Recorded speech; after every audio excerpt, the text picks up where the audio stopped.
crédito e poupança doméstica. Alma do capitalismo que faz, ou deveria fazer, uma economia girar. Na última semana, o ex-presidente do Banco Central, Armínio Fraga, criticou a política fiscal do atual governo, chamando-a de suicida.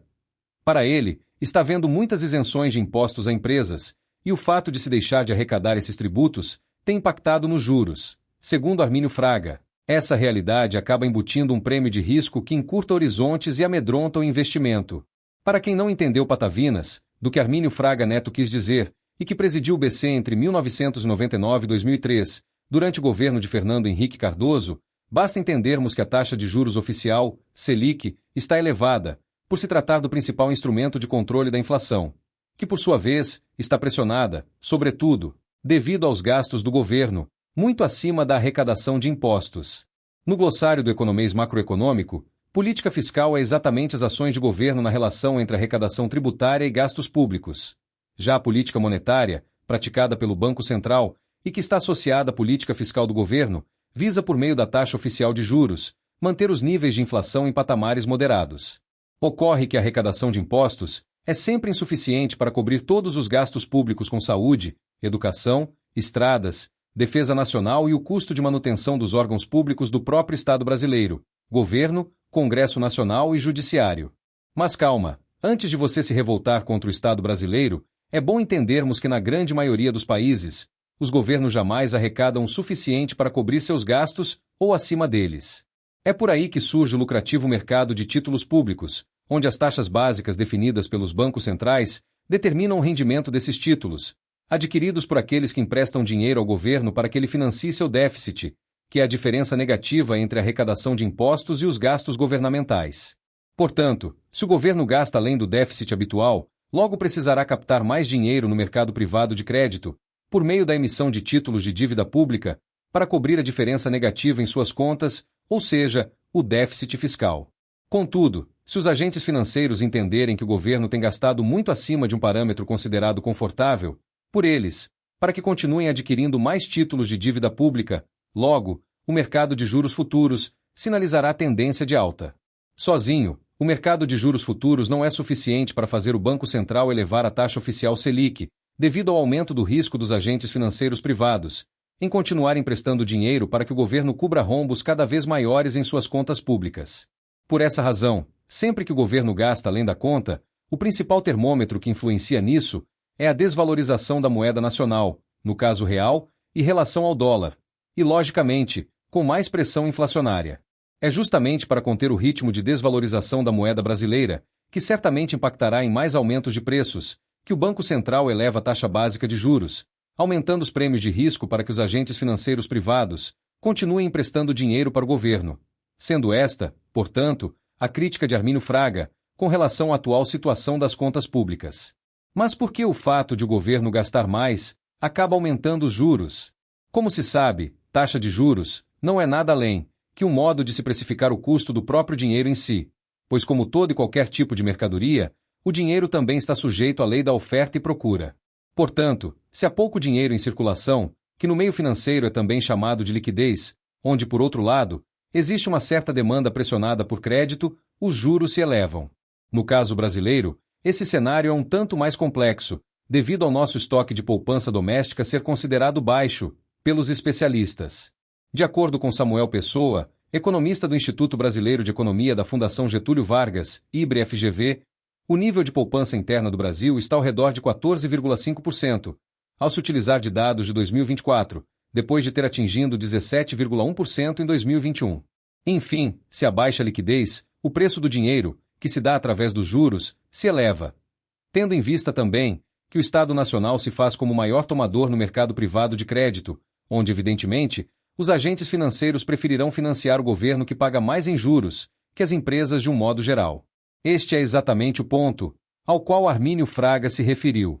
A combinação insidiosa de baixo estoque de poupança doméstica e alta demanda por crédito, tanto da parte do governo quanto das empresas e das famílias, faz as taxas de juros no varejo explodirem. É por isso que as taxas anuais pelo uso do cartão de crédito, no Brasil, podem chegar a 450% ao ano, que se dá devido ao elevado uso do cartão como complemento de renda para compras básicas de supermercado, por exemplo, em função da pressão dos preços sobre os salários. Algo que seguramente impacta nos índices de inadimplência, o qual se encontra entre os mais elevados nos últimos anos, ao redor de 30,5% das famílias brasileiras. Os dados da Confederação Nacional do Comércio foram divulgados na última quarta-feira, dia 8 de outubro, e indicam ainda que 48,7% das famílias estão endividadas, nesse universo de inadimplentes já mencionado. De modo latente, vai ficando evidente que deveria estar havendo algum tipo de esforço coletivo, no sentido de se estimular a formação de poupança doméstica, visando a redução gradual dos juros médios cobrados. Logicamente, o próprio governo deve dar o exemplo e conter seus gastos, para reduzir a necessidade de mais financiamento de seu déficit público, o que não ocorre. Isso requer uma mudança de mentalidade na cultura nacional de incentivos ao hábito da poupança, enquanto o governo faz exatamente o inverso, através de programas de crédito consignado, tanto a aposentadorias, quanto ao Fundo de Garantia por Tempo de Serviço, FGTS. Afinal, o que é poupança doméstica ou interna? Poupança doméstica ou poupança interna trata-se de um indicador macroeconômico que mede a poupança das famílias, das empresas e de governos. Ou seja, é todo o estoque de recursos poupados por pessoas, entes governamentais ou empresas, disponível em aplicações financeiras. Nesse contexto, é importante lembrar que a poupança doméstica não se trata apenas da caderneta de poupança, mas também de outros fundos de investimento de renda fixa, tais como LCI ou LCA, títulos públicos, Tesouro Direto, CDBs ou debêntures.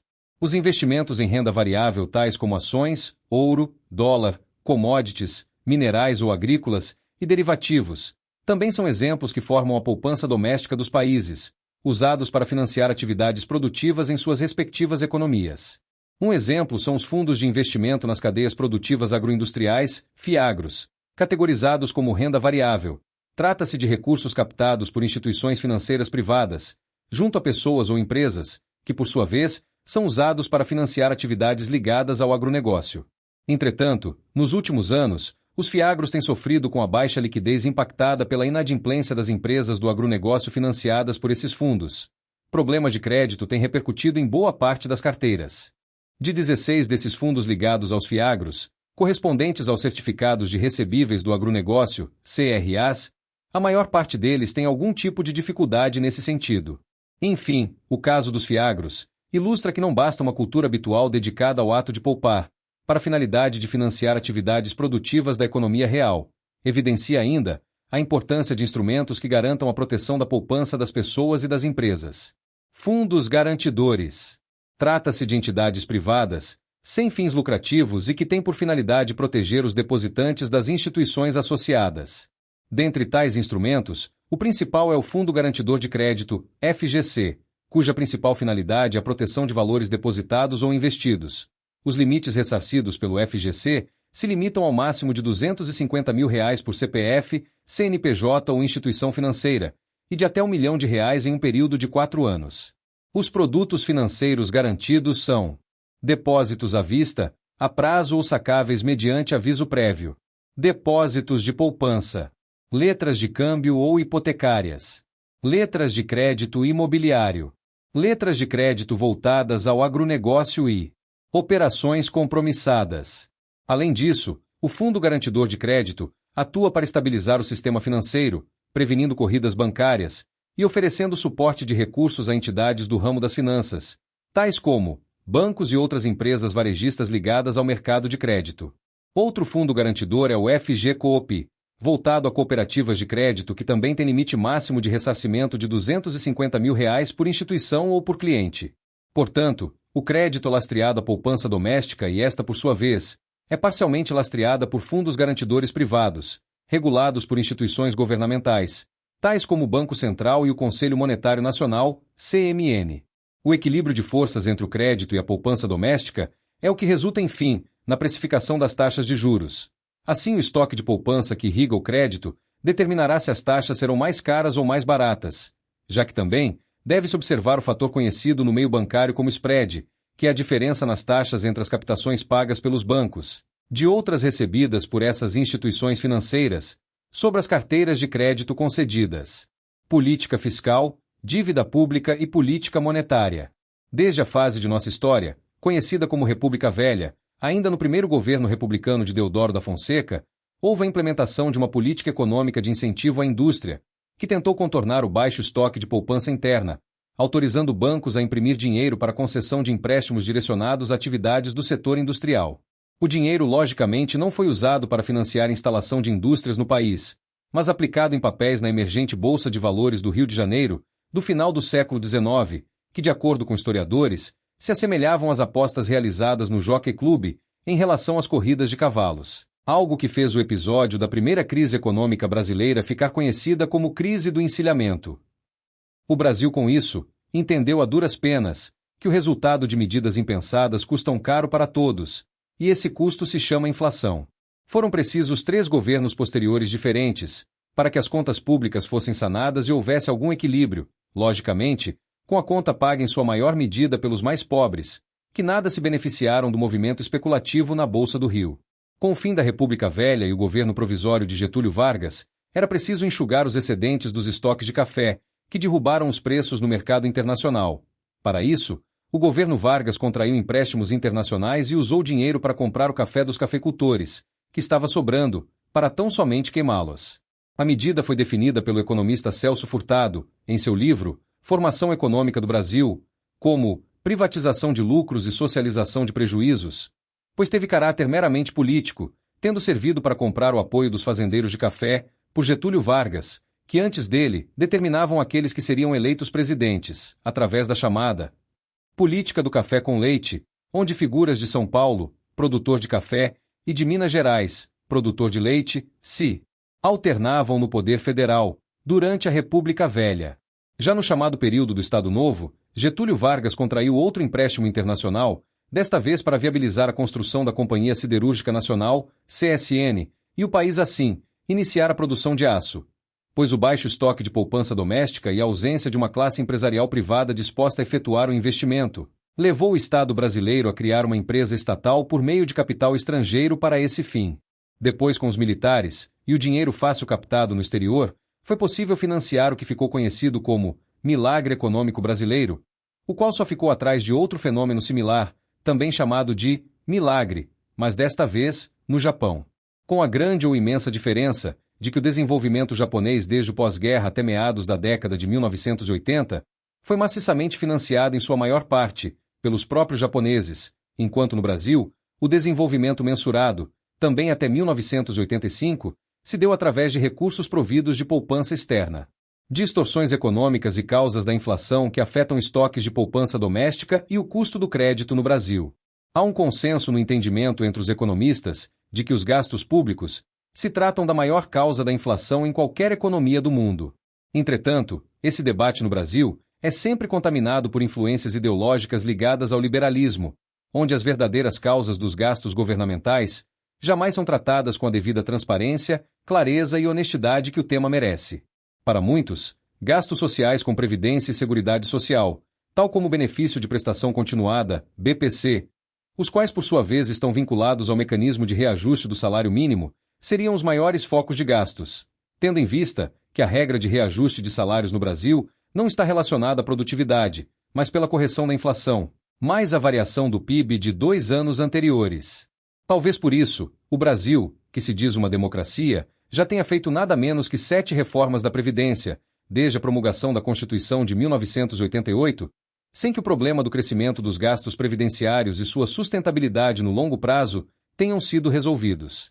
Em nenhuma outra democracia de fato, seria possível ter havido 7 reformas na Previdência, já caminhando para a 8ª, como no Brasil, enquanto aposentadorias vultosas, das altas cúpulas de Estado, seguem incólumes.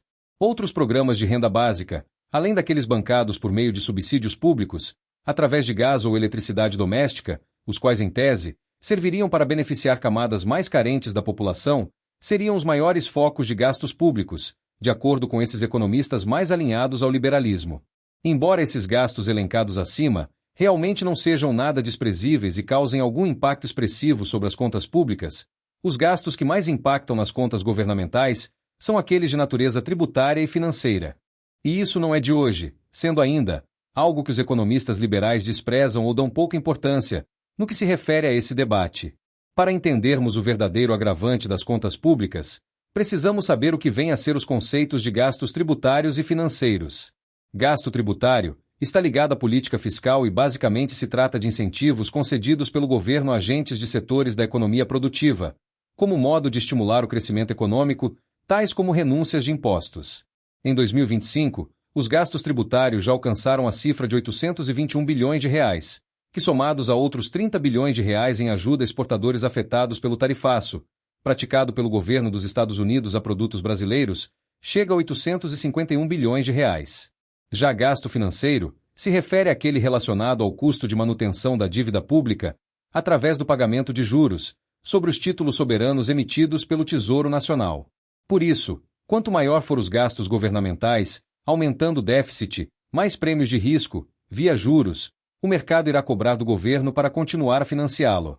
No tocante ao gasto financeiro em específico, o governo já desembolsou cerca de 946,5 bilhões de reais, o equivalente a 7,63% do PIB, no acumulado de 12 meses, até agosto de 2025, segundo dados do Banco Central, divulgados no último dia 30 de setembro.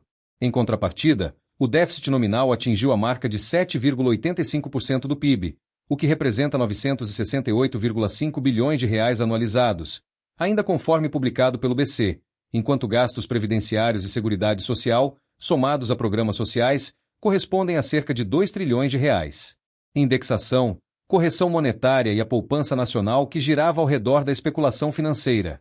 Após as duas crises do petróleo de 1973 e 1979, o Brasil inicia os anos 1980, com uma séria crise em seu saldo de transações correntes, entrada e saída de moeda estrangeira em uma economia, e por conta disso, sob severas restrições do Fundo Monetário Internacional, FMI, que fez uma série de restrições ao então último governo do regime militar, sob a regência de João Figueiredo. A situação piorou com as medidas de Paul Volcker, então presidente do Federal Reserve, Fed, o Banco Central dos Estados Unidos, que aumentou a taxa básica de juros para controlar a inflação americana. Isso fez o custo da dívida externa dos países latinos explodir, dentre eles, o Brasil, já que estavam ancoradas em juros flutuantes. Algo que fez o país depender ainda mais da entrada de dólares em sua economia, para seguir honrando com a dívida externa. Porém, as medidas do governo brasileiro da época, orientadas pelo FMI, foram tímidas, não surtindo os efeitos necessários para o controle das contas públicas e da inflação, pois os gastos do governo continuavam elevados, sobretudo, na oferta de linhas de crédito por via de bancos públicos, para financiar atividades econômicas. Já que o crédito por meio de bancos privados era muito desambicioso, apesar de haver mais concorrência do que atualmente. Com isso, os gastos financeiros com juros no governo militar sobre a dívida interna brasileira daquele tempo eram lastreados pela inflação, que além da indexação econômica e da correção monetária, servia de referência para a remuneração de todas as demais aplicações financeiras que existiam naquele período, mesmo aquelas de natureza privada. Ou seja, os rendimentos das aplicações financeiras da época estavam ancorados na inflação. Portanto, quanto maior fosse a inflação, maiores os rendimentos sobre as aplicações dos poupadores. Isso provocava especulação e impedia que os recursos de toda a poupança doméstica nacional fossem usados nas atividades produtivas, que, por sua vez, eram compensadas com políticas públicas de crédito a juros subsidiados pelo governo através dos bancos públicos. Era chamada ciranda financeira. Trata-se de um processo lento e gradual iniciado no começo do período militar em 1964, e que, apesar de alguns êxitos, como já mencionado e conhecido como milagre brasileiro, foram os fatores que mais afetaram para sua derrocada econômica, do começo da década até meados dos anos 1980. Sendo ainda a maior causa para o fracasso do Plano Cruzado, em 1986. Estamos agora na vigília do dia D, o dia da desindexação, mas não da desindexação total ou do fim da correção monetária. Vamos amanhã para o corte de 1/5 da correção e corte que não alcança todos os valores ou contratos. A correção vai continuar plena para a poupança em caderneta, para o salário em geral, para a taxa de câmbio, segundo a intenção do governo. Com isso, o governo reduz a renda do capital financeiro, mas não a renda do trabalho e da poupança popular. Basicamente, ainda no governo João Figueiredo, apenas o mecanismo de reajuste do salário mínimo sofreu a alteração mais significativa, passando a ser corrigido em apenas 80% do INPC.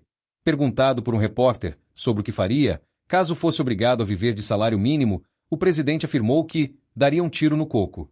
Com a redemocratização, foi implementado planos de estabilização econômica para a contenção da inflação que passou de 100% em 1980 para 255% em 1985. Era inevitável que o governo sucessor ao período militar, de José Sarney, fosse obrigado a tomar alguma medida, no sentido de conter a escalada inflacionária. O Plano Cruzado foi inspirado em outra experiência de estabilização de preços semelhante na Argentina, por meio do Plano Austral, que, por sua vez, também teve como referencial uma política econômica similar, observada em Israel. O plano de estabilização israelense funcionou, porque o déficit público foi reduzido de 13% do PIB para zero, enquanto no Brasil, mesmo com as medidas adotadas no governo Figueiredo, o déficit nominal subiu de 13% em 1981 para 27,5% do PIB em 1985, sendo que para a implementação do cruzado em 1986, nenhuma medida de ajuste fiscal foi tomada no governo Sarney, como base preparatória do plano, embora o déficit nominal tenha caído para 10,8% do PIB naquele ano. Para manter o congelamento de preços, o governo elevou importações, desde insumos para a indústria a produtos acabados similares aos produzidos no Brasil, para manter um nível de oferta regular aos consumidores, o que queimou reservas em moeda estrangeira, levando o país a declarar moratória da dívida externa em 1987 por falta de dólares. Mesmo com o curto período de estabilidade de preços, que durou basicamente cerca de 10 meses, o fato de a inflação ter sido arrefecida levou alguns bancos à falência, pois mais sobreviviam da inflação que propriamente de suas atividades bancárias regulares. Com isso, devido à baixa liquidez, a inflação lhes permitia fechar suas atividades diárias com saldos negativos. CDI, Certificado de Depósito Interbancário. Com o Plano Cruzado e o controle momentâneo da inflação, ocorreu a falência de alguns bancos, o que levou o Banco Central a criar o Certificado de Depósito Interbancário, CDI, que nada mais se trata de transações entre os bancos, para evitar que alguns deles fechem suas movimentações diárias no vermelho. O CDI também é usado como referencial para a remuneração de algumas aplicações financeiras. Por outro lado, o fracasso do Plano Cruzado fez a inflação piorar ainda mais que antes, saltando de uma taxa anual de 363,41% em 1987 para 980,21% em 1988, enquanto que em 1989, a inflação daquele ano acumulou exatos 1.972,91%. Com o Plano Collor em 1990, iniciou-se medidas de austeridade e reformas do Estado, seja através da extinção ou fusão de estatais, além de bancos, linhas de crédito e subsídios, os quais geravam gastos tributários. Mas a principal delas foi a retenção dos depósitos bancários, incluindo a poupança, por um período previsto de 18 meses, como modo de enxugar excesso de moeda em circulação na economia, usada para especulação financeira sobre aplicações dos poupadores e que, além da indexação e da correção monetária, retroalimentavam a própria inflação. Algo que gerou protestos da classe média, que vivia basicamente de aplicações financeiras corrigidas pela inflação, e que tiveram seus depósitos bancários retidos pelo governo de Fernando Collor.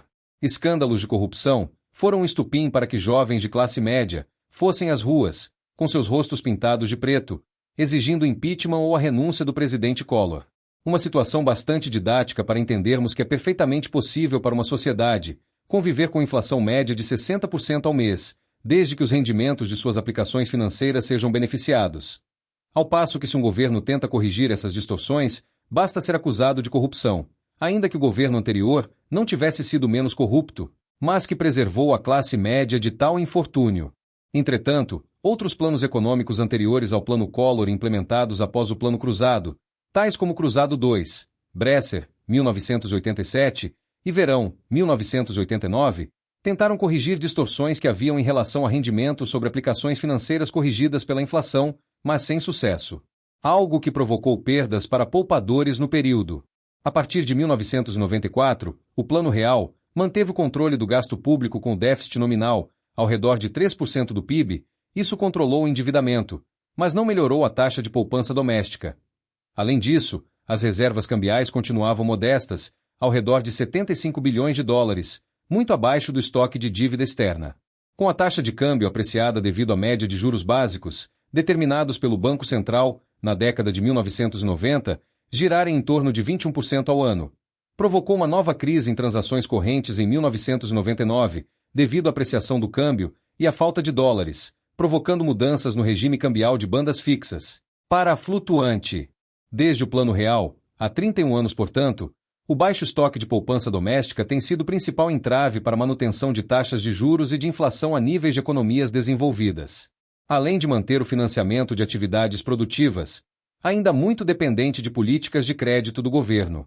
Ou seja, a ciranda financeira, apesar de ser um termo abolido nos dias de hoje, ainda continua em evidência, através da taxa básica de juros Selic, determinada pelo Banco Central. A elevação do gasto público e, com ele, do déficit nominal, hoje ao redor de 7,76% do PIB, tem mantido essa lógica de juros elevados, 15% ao ano, inflação pressionada, de 5,17% em 12 meses. Somente com poupança doméstica elevada e direcionada ao financiamento de atividades produtivas, teremos taxas de crescimento mais robustas do Produto Interno Bruto, atualmente insuficiente, de 2,4% previsto pelo FMI para o Brasil em 2025, para promover distribuição de renda.